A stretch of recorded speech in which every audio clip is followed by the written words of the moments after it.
Hello, আসসালামু আলাইকুম। আমি শাওন জার্মানি থেকে ওয়েলকাম করছি।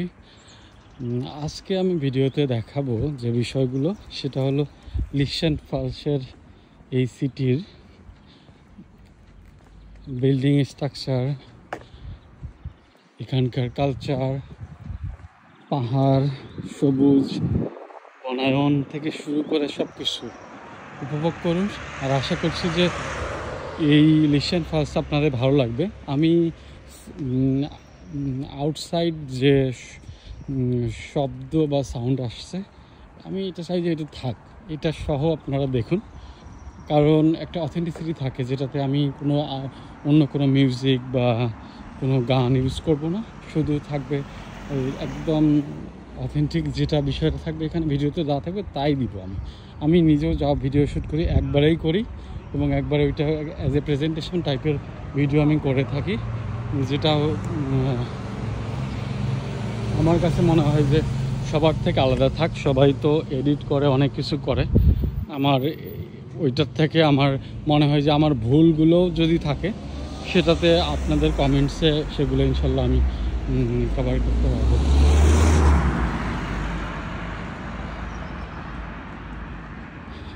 বেসিক্যালি আমার র জিনিসটাই ভালো লাগে, যেমন গ্রামের মানুষজন, গ্রামের সংস্কৃতি আমার কখনোই খারাপ লাগে না। যদিও আমার জন্ম ছোট্ট একটা গ্রামে বাংলাদেশে, আর আমার জীবনের ম্যাক্সিমাম সময়টা আমি বাইরেই কাটিয়েছি, এই জন্য আমার বাইরে থাকতে খারাপ লাগে না কখনোই। আর ইউরোপের কান্ট্রিতে যদি পরিবার সহ কেউ থাকে তাহলে ইনশাল্লাহ খারাপ লাগার কোনো পসিবিলিটিই নাই। আমার ফ্যামিলি আসবে ইনশাল্লাহ, তখন আমরা ফ্যামিলি ব্লগ করব ইনশাল্লাহ। আমার মেয়ে ইনায়া, ওর আম্মু সহ আমরা ইনশাল্লাহ অনেক ট্যুরে যাব, অনেক ফ্যামিলি ভিডিও থাকবে। আমার কাছে নান্দনিক সৌন্দর্য খুব ভালো লেগেছে, যেটা বলবো যে এটা আমার বাসা থেকে খুব বেশি দূরে না, 1 ঘন্টা 20 মিনিটের ট্রেন জার্নি। যেটা এখানকার ট্রেন জার্নি তো খুবই আনন্দদায়ক এবং enjoyable. I really enjoy all the time.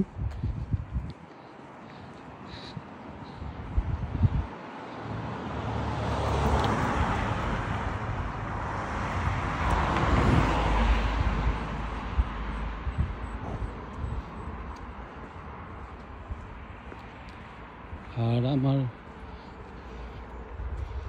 আমার কাছে ভালো মনে হয়েছে এই শহরটা।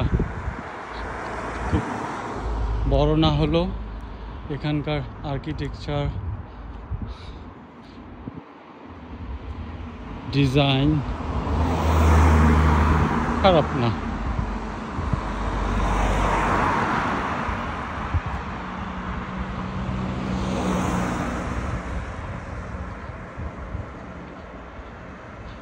আর আমি ট্রাভেল করতে আমি খুবই পছন্দ করি। আমার যখনই কোনো কিছু ফাঁকা মনে হয় যে আমার কোনো কাজ বা পড়ালেখার বাইরে আমি ওইটাকে কভার করতে পারবো, আমি রুমে তখন চেষ্টা করি না থাকার, বের হয়ে পড়ি এবং ঘুরে ঘুরে বিভিন্ন নতুন জায়গায় গিয়ে ওর চারপাশটা কীরকম, কী কী সহজলভ্য থেকে শুরু করে কোন কোন বিষয়গুলো অ্যাজ এ মুসলিম আমি খেতে পারবো, নিতে পারবো, সব কিছু এই বিষয়গুলো আমি আসলে খেয়াল করার চেষ্টা করি এবং আমি ওগুলো করি। আমার কাছে বেসিক্যালি ওইটা খুবই এনজয় লাগে আর এনজয়েবল মনে হয়।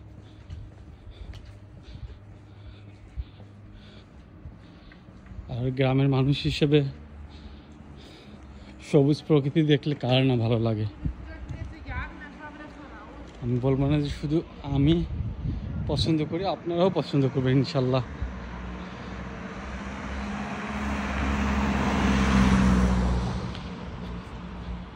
আর এদের শহরগুলো এমনভাবে সুসজ্জিত এবং এমনভাবে সুপরিকল্পিত, যেখানে আপনি বাংলাদেশে তো, আমি বাংলাদেশকে ছোট করব না, তবে পাওয়াটা খুবই দুষ্কর, কারণ এদের প্রতিটা জায়গায় স্টেশনে থাকবে হলো ব্যাংক, তারপর আপনার থাকবে সুপার শপ, যেগুলো থেকে নর্মালি আমরা বাজার করি বাংলাদেশের, আগোরা, স্বপ্ন, মিনা বাজার, এই টাইপের শপগুলো প্রতিটা বানহব বলতে ট্রেন স্টেশনে বা মেন স্টেশনের পাশে থাকে, এবং এগুলো থেকে সবাই বাজার করে থাকি আমরা।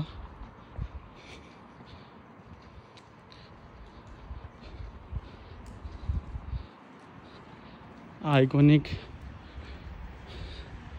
অ্যান্ড রিয়েলিস্টিক ভিউ দেখে ইনশাল্লাহ আপনাদের ভালো লাগবে, আমি আশা করছি। আপনারা নিরাশ হবেন না, এটা খুবই নিট অ্যান্ড ক্লিন। জার্মানির প্রতিটা পথ ঘাট সব কিছুই আপনার পরিকল্পিত, এবং হলো এরা আমার মনে হয় কীভাবে কী করে আমি জানি না, তবে এদের শিক্ষাকে এরা খুব ভালোভাবে কাজে লাগায়। এরা যা জানে তাই করে, এবং এদের পূর্ব পরিকল্পনা 100 বছরের নিচে হয় না সাধারণত। আর এজন্য এরা ফার্স্ট ওয়ার্ল্ড কান্ট্রিগুলোর মধ্যে 2-3 এরকম আপনার বিশ্বের মধ্যে ক্ষমতাধর দেশ হিসেবে পরিচিত আমি মনে করি। এমনি তো হবে না। এবং জার্মানিতে যারা আসতে চায়, যারা স্বপ্ন দেখছেন, তাদেরকে একটা কথাই বলবো,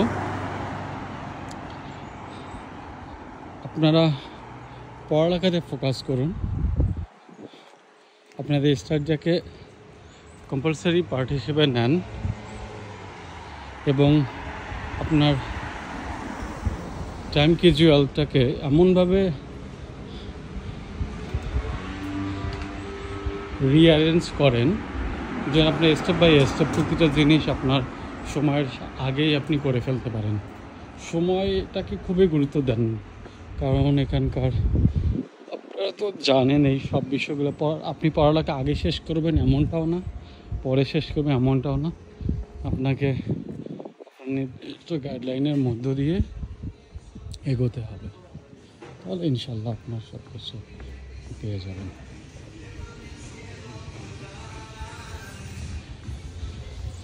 এখানে আপনি সব ভালোও পাবেন, অনেক কিছু খারাপ কিছু পাবেন যেটা আপনার হাতের নাগালে থাকবে। তবে অ্যাজ এ বাংলাদেশি হিসেবে বলবো, আমি অনেককেই দেখেছি যে হেজাব বা মেয়েরা হেজাব, গাউন বা বোরকা, জুতা খুবই ভদ্র শালীনতার সাথে চলতে পারে। এখানে নামাজ কালাম থেকে শুরু করে সব কিছুই আছে, আবার উচ্ছৃঙ্খল জীবনও আছে। সেটা শুধু এখানে কেন, বাংলাদেশেও আছে, সব বিশ্বের সব জায়গায় আছে। আমি মনে করি যে হলো নিজের শালীনতা, চারিত্রিক বৈশিষ্ট্য, যে বিষয়গুলো আপনার পারিবারিক শিক্ষার থেকে আসবে, এগুলো আপনি পারিবারিক কেন্দ্রবিন্দুর মধ্যে যে বিষয়গুলো আপনি শিখেছেন, সেগুলো আমার মনে হয় আপনি ফলো করলে আপনার খারাপ হওয়ার বা পসিবিলিটিটা খুব কম হবে। আমি আমার শিক্ষাটা আমার মা, বাবা, ভাই বোনদের কাছ থেকেই শিখেছি, এবং তারা আমাকে সবসময় মোটিভেট করে, এখানে আসার পরেও করে যে বাবা, আমার বাবার কথা হলো তুমি নামাজ পড়বে, আমার শ্বশুরের কথা হলো তুমি নামাজ পড়বে, ঠিকভাবে খাওয়া দাওয়া করবে, সাবধানে চলাফেরা করবে, বাইরের জীবন তুমি যেন সুস্থ থাকো, যে কাজগুলো তোমার করা উচিত না সেটা তুমি বোঝো। এক্স্যাক্টলি এটাই। আপনি যখন এখানে আসবেন নিজে তো সবাই বুঝবেন, আপনাকে নতুন করে বোঝানোর কিছুই নেই। আমি যদি চাই আমি যে কোনো খারাপ কাজ থেকে শুরু করে সব কিছু করতে পারবো, কিন্তু আমার কি করা উচিত হবে? বাংলাদেশে আমি পারতাম না? অবশ্যই পারতাম, কিন্তু আমার বিবেকবোধ বা উপযুক্ত জিনিসটাকে আমার কখনো চিন্তার মধ্যেই আমি আনার ট্রাই করি না। আর আমার মনে হয় এটা আনার কারণও নেই। আমি এজন্য আমার ফাঁকা বা অবসর সময়গুলো আমি আমার পরিবারকেই দিই, এবং আমার মেয়ে ইনায়া, ওর সঙ্গে আমি সব সময় আমার সময়টাকে স্পেন্ড করার জন্য আমি যথাসম্ভব চেষ্টা করি। এখানকার যে মদ খাচ্ছে, বিয়ার খাচ্ছে অনেকেই, এখানকার এটা খাবারের কালচার, অনেকেই খেয়ে থাকে, কিন্তু ভালো খাবারও আছে যেটা আপনার আপনি পাবেন খুব সহজে। দেখুন কত সুন্দর পরিপাটি গোছালো। মানুষজন সামারে গরমে রুমে থাকতে চায়। যেদিন এরকম 24 বা 18 ডিগ্রি চলে আসে, ওরা সব বাইরে চলে আসে। ওরা রুমে থাকার জন্য তখন আর চিন্তা করে না, ওরা ফ্যামিলি ট্যুরে চলে আসে, সবাইকে নিয়ে ওরা ঘুরতে বের হয়। আর বিশেষ করে ওদের আজকে গভর্নমেন্ট হলিডে চলছে, এজন্য ওরা পুরো ফ্যামিলি নিয়ে সবাই ঘুরতে বের হয়েছে।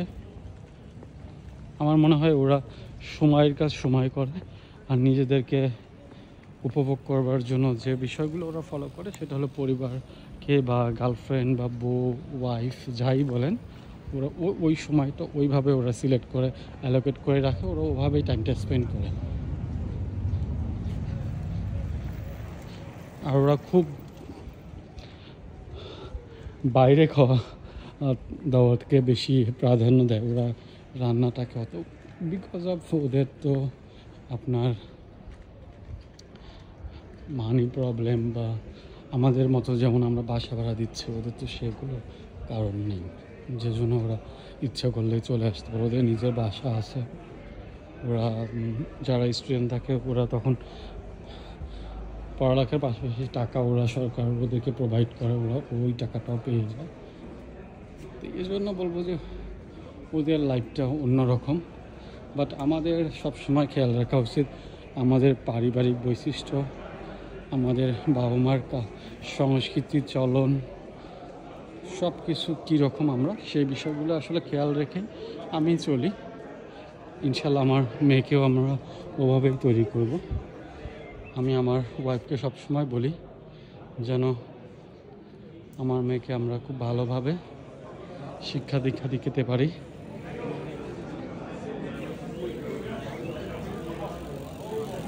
অনেক মজা করে এরা সবাই, অনেক ঘুরে ফিরে টাইম স্পেন্ড করে।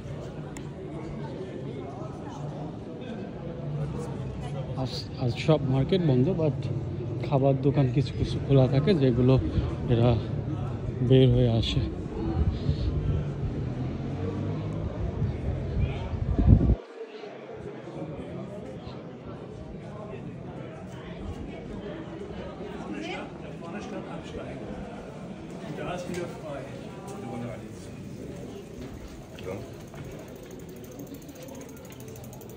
এদের নান্দনিক সৌন্দর্য শুধু বললে হবে না, এদের ভদ্রতা, আতিথেয়তা, এবং এরা যখনই কোনো বয়স্ক লোক থেকে শুরু করে আপনাকে নতুন দেখবে, আপনাকে ওয়েলকাম করবে। কিছু গ্রেটিংস আছে যেগুলো দিয়ে ওরা আপনারকে ওয়েলকাম করবে। বিগেটস, সার্ভোস, এই টাইপের বিষয়গুলো দিয়ে ওরা আপনাকে অ্যাট্রাক্ট করবে। এটা কালচারে এইটাই ওরা শিখিয়ে দিচ্ছে সবাইকে।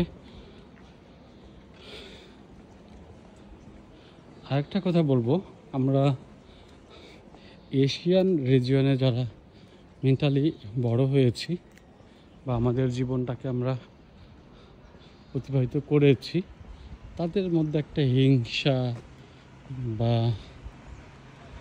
আত্ম অহংকার বোধ বা অ্যাটিটিউড, আপনি যাই বলেন, সেটা আছে। কিন্তু এদের মধ্যে আসলে এদের গরিব ধনী বা কার কত টাকা আছে শো অফ করার টেন্ডেন্সিটা খুবই কম।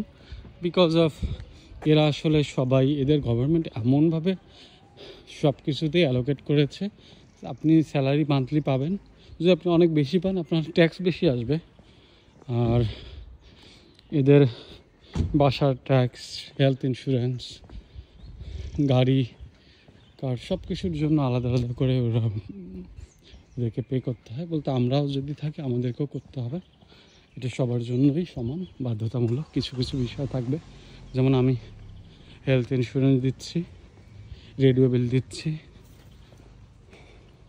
বাসা ভাড়া দিচ্ছি, তো অবশ্যই কিছু ফ্যাসিলিটি পাচ্ছি। আবার এর সাথে সাথে যেমন অ্যাজ এ ইন্টারন্যাশনাল স্টুডেন্ট এখানে আপনার ট্রেনের টিকিট 49 ইউরো, নর্মালি লোকদের জন্য, বাট আমরা স্টুডেন্ট হিসেবে আমার 20 ইউরো লাগছে প্রতি মাসে, 30 ইউরো কমিয়ে দিয়েছে।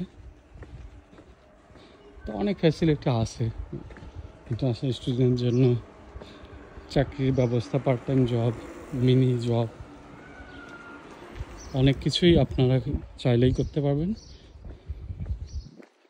তবে বাঙালিদেরকে ধুসছি না আমি, এটা তাদের পারিবারিক শিক্ষার মধ্যে কোনো সমস্যা থাকতে পারে, আমি মনে করি যে তাদের এগুলো স্বভাবগুলো চেঞ্জ করা উচিত।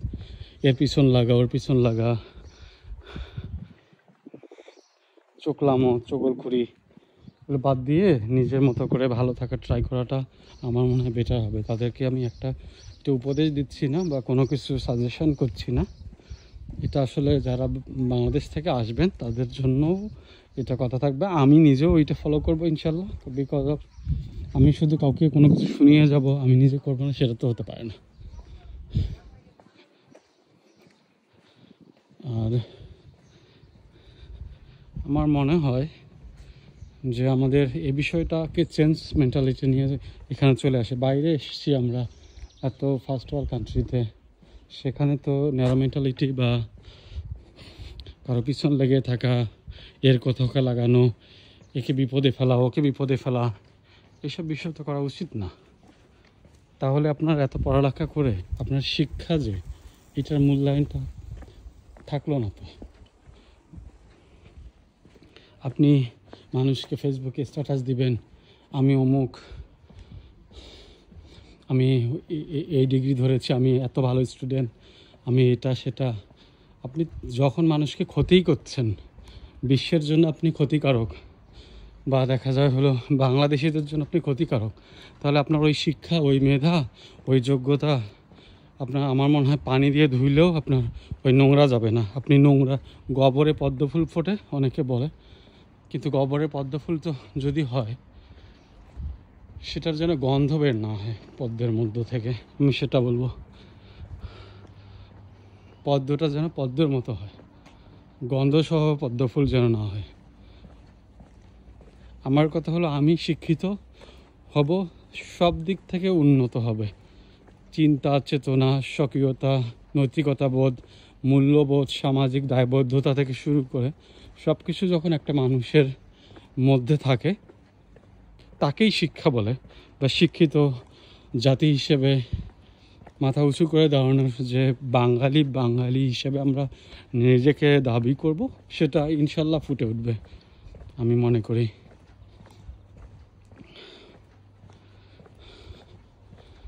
আর পাশাপাশি আমি এটাও বলবো যে কম শিক্ষিত লোকদেরকে অবমূল্যায়ন করবেন না, তাহলে আপনার শিক্ষাটার মূল্যটা কমে গেল। আমার বাবা মা বা আমার কাছের যারা লোকজন থাকবে, তাদের শিক্ষার মূল্যায়ন বা কোনো কিছু আমার করা উচিত না, কারণ তারা একটাই তাদের পরিচয়, বাবা মা বা আমার কাছের লোক, যারা ভাই বোন, আত্মীয় স্বজন, শ্বশুর শাশুড়ি, যাদের এদের আসলে পরিচয় শুধু একটাই থাকবে, রক্তের সম্পর্ক আর কোন দায়বদ্ধতার সম্পর্ক আমাদের তৈরি হয়েছে, সেই বিষয়গুলো থাকবে। এর বাইরে তো তাদের কোনো যোগ্যতা বিচার করার মতো আমাদের যোগ্যতা কারণে। আমার মেয়েকে আমরা এজন্য বাংলা ভাষা থেকে শুরু করে জার্মান, ইংলিশ সব কিছু ইনশাল্লাহ শিখিয়ে দিব, বিকজ অফ সে যেন তার কাছের লোকদের, গ্রামের লোকদের সঙ্গে পর্যন্ত কথা বা কমিউনিকেশন বিল্ড আপ করতে পারে খুব সহজে। আর শুধু এই অনেকে মাম্মি ড্যাডি বা পুরো সংস্কৃতিটাকে ডিস্ট্রয় করে, বা দেখা যায় হলো তারা তাদের নিজেদের রুট আছে বা শেকড় আছে, সেটা আমরা যেন ভুলে না যাই। এই বিষয়গুলো আসলে আমি চাই যে সবার শেখা উচিত। একটা গ্রামের ছেলে যদি কুড়িগ্রাম ছোট্ট একটা শহর কথা বলছি, 64টি জেলার মধ্যে একটি, তো সেখান থেকে যদি নটরডেমে গিয়ে পড়ে, বুয়েটে গিয়ে পড়ে, তাহলে বা সে যদি জার্মানিতে আসে, তাকে শেখানোর কিছু নাই, সে সব জানে। বা একটা প্রাইভেট ইউনিভার্সিটিতেও যদি পড়ে, সে মোটামুটি সব জেনে বুঝেই তো চলে আসতে পারে, তাকে নতুন করে শেখানোর কিছু নেই। আমি এটাই বলবো যে নিজের বুদ্ধি বিবেককে কিছুটা নিজের শিক্ষা নেওয়া উচিত তাদের, যাদের ডাম্প বুদ্ধি নিয়ে ঘোরে, মানুষকে সবসময় জ্ঞান দেয়, আর নিজের আত্মহংকার বোধে জ্বলে পুড়ে ছারখার হয়, এটা তাদের উচিত না।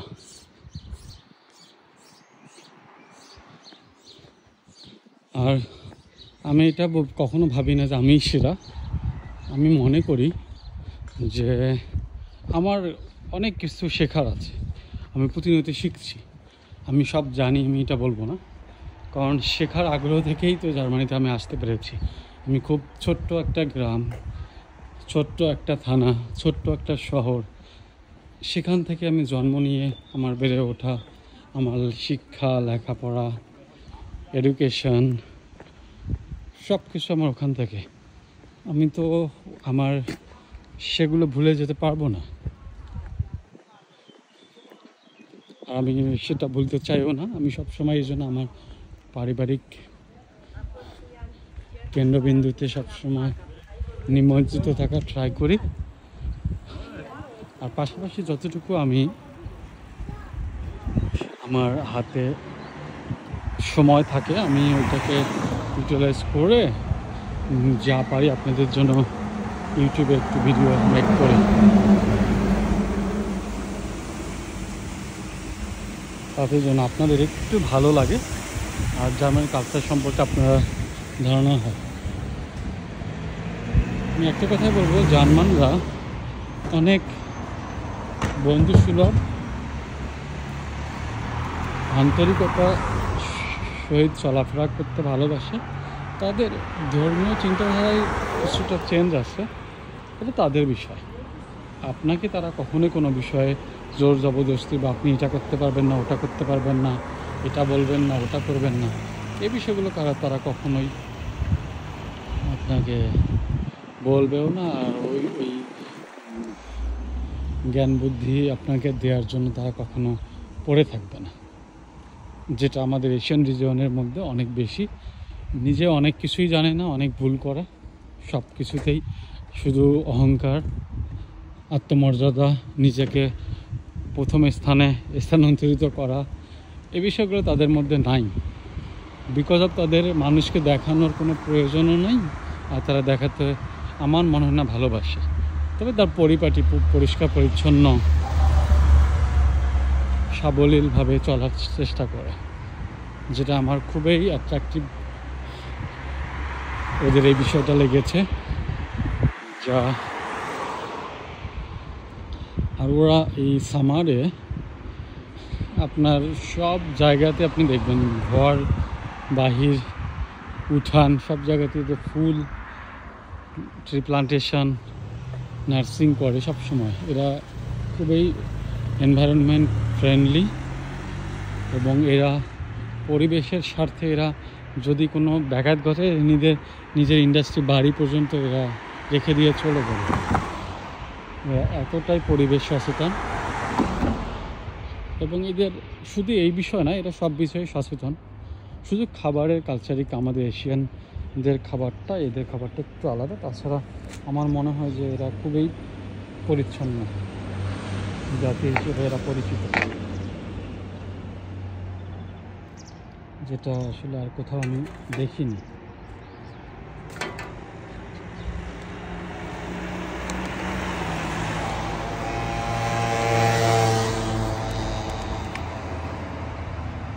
আশা করছি আপনাদের ভিডিওটা ভালো লাগছে।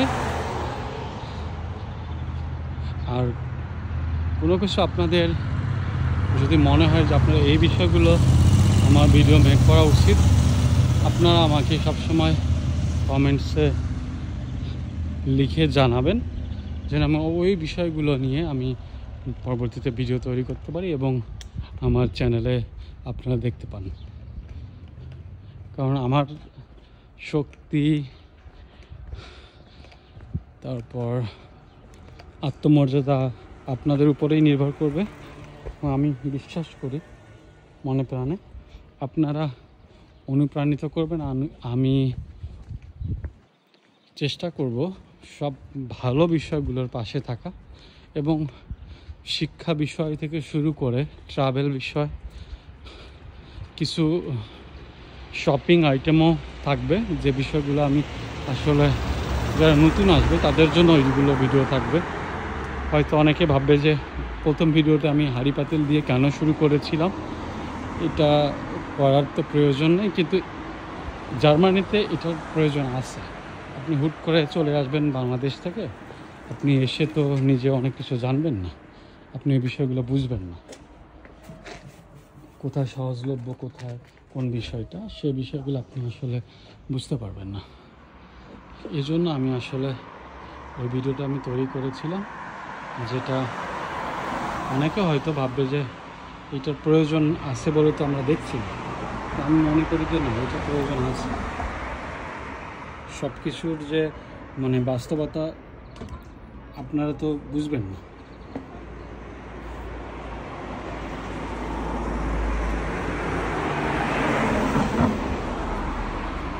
আমরা যা চোখে দেখি তা সবসময় ঠিক হবে এমন তো না। ঠিক জিনিসটা আমরা অনেক সময় অ্যাভয়েড করে চলে যাই, আবার কিছু জিনিস আছে আমাদের যে বিষয়গুলো আমাদের সাথে রাখা উচিত সেই বিষয়গুলো আমরা রাখতে পারি না। এজন্য এমন ছোট ছোট বিষয়গুলোও থাকবে যেগুলো সমস্যার মধ্য দিয়ে আমি গিয়েছি বা আমি মনে করছি, আমি সেই বিষয়গুলো আমি অবশ্যই ভিডিও তৈরি করে আপনাদের সামনে আনবো, এবং ওই বিষয়গুলো আপনারা নিশ্চয়ই আমার মতো আপনারা ওই বিষয়গুলো থেকে সাবধান থাকতে পারবেন। পাশাপাশি যে বিষয়গুলো আপনাদের করা উচিত আপনারা করতে পারবেন। শুধু পড়ালেখা তো করবেনই, যেহেতু আপনি পড়ালেখা করতে আসবেন, আপনার পড়ালেখাটাই আপনার প্রধান কাজ থাকবে। পাশাপাশি কিছুটা কমিউনিকেশন বিষয় থাকবে, যেমন আপনারা কীভাবে বানহপ থেকে ট্রেনে উঠবেন, আপনার কোন অ্যাপগুলো আপনার দরকার, সব কিছু ইনশাল্লাহ আমি আমার ভিডিও তৈরি করে দিয়ে দিব। আমি যে টেডির কথা বলছিলাম, আজকে যে টেডিটা দেখেন, এই টেডিতে আপনারা সব কিছু মোটামুটি কম দামে পাবেন। খাতা কলম থেকে শুরু করে আপনার অনেক কিছু, মানে আপনার যে বিষয়গুলো দরকার হয় সেগুলো পাবেন। আর নর্মার কথা বলি, একটু বলে রাখি, নর্মাটা হলো আপনার সুপার শপ, যেমন স্বপ্ন আমাদের বাংলাদেশে, এখানকার সুপার শপগুলো যেরকম কোয়ালিটি হবে সেই বিষয়গুলো থাকবে, আপনারা ওগুলো কিনতে পারবেন। কাউফল্যান্ড আছে, এগুলো থেকে আপনার সহজে আপনার প্রয়োজনীয় বাজারগুলো করতে পারবেন। তবে সব বিষয় হালাল না, যেমন মুরগি, গরু, এগুলো এখানে কিছু প্যাকেট থাকবে হালাল, কিছু হারাম থাকবে, যেটা আপনার একটু সচেতনার সাথে তৈরি করতে হবে। আমি অ্যাজ এ বাংলাদেশি হিসেবে যারা হপ ইউনিভার্সিটিতে পড়বেন তাদের জন্য কিছু দিক নির্দেশনা থাকবে, হালাল হারাম খাবার কোথায় পাওয়া যায়। যারা আসবেন বাংলাদেশে, যারা এসেছেন তাদেরকে তো আসলে আর দেখানোর কিছু নেই, তারা নিজেরাই জানে, কারণ হলো ওয়াকিং ডিস্টেন্স থেকে তারা খাবার কিনে খেতে পারবে বা নিজে বাসায় বানিয়ে খেতে পারবে। কিন্তু আপনারা যারা আসবেন তারা খুব টেনশানে থাকে।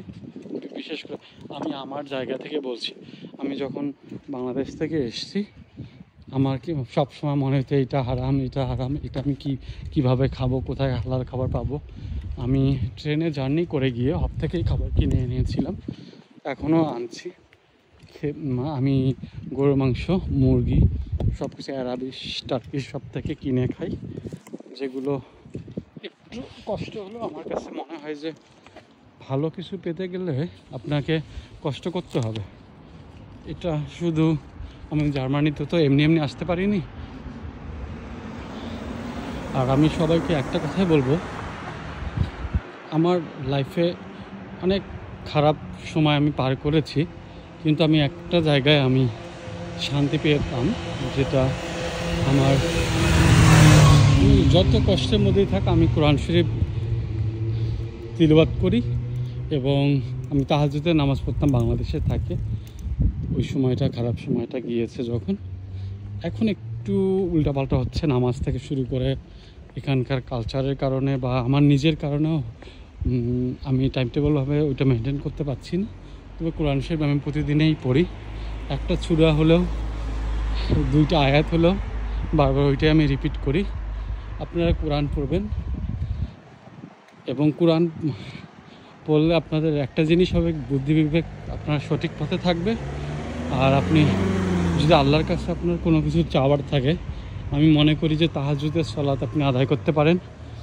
এটা আপনার কতটা উপকারে আসবে আমি এটা নিজেও ভাষায় প্রকাশ করতে পারছি না এখন পর্যন্ত। আমি আল্লাহর কাছে তাহাজ্জুদের নামাজে যা যা চেয়েছি, আল্লাহ আমাকে সব দিয়েছে। আমি এখন চাইবো আমার মেয়ে, বউ, আমার পরিবার যারা, তারা আমার কাছে চলে আসুক জার্মানিতে খুব তাড়াতাড়ি। এজন্য আপনাদের দোয়া চাচ্ছি। আর পাশাপাশি আমার মায়ের কাছে আমি যখনই কথা বলি, আমার বাবা মার কাছে আমি সবসময় বলি যে আমার মায়ের কাছে কোরআন যেন সে তেলাওয়াত করে দোয়া করে আমার জন্য। আর আমি আমার মায়ের দোয়াকে খুবই বিশ্বাস আমার কাছে এবং খুবই গুরুত্বপূর্ণ মনে হয়, যে জন্য আমি আমার মাকে যখনই আমি তার সঙ্গে কথা বলি, আমি তার কাছে দোয়াটা নিয়ে নিই, ওইটা আমি মিস করি না। আপনারা আপনার বাবা মার কাছে দোয়া চাবেন সব সময়, যেটা আপনার জীবনকে কোথা থেকে কোথায় নিয়ে যাবে আপনি নিজেও জানেন না। একটা মায়ের সন্তান যখন সে জন্ম দেয়, সে সবচেয়ে ভালো চাবে তার বাবা মা। আমি আমার মেয়ের যেমন আমি সব সময় বা আমার সন্তানের সবসময় আমি ভালো চাই, ঠিক আমার বাবা মা আমার জন্য ভালো চায়। তাহলে তাদের দোয়া তো আমার নিতেই হবে। আমি 3টা জিনিসের কথা সবসময় স্মরণ করি। একটা হলো নামাজ, একটা হলো রোজা, একটা হলো বাবা মার দোয়া, সাথে কোরআন শরীফ পড়া। এটাতে আমার এতটা বিশ্বাসযোগ্য মনে হয় বা আমি এত বিশ্বাস করি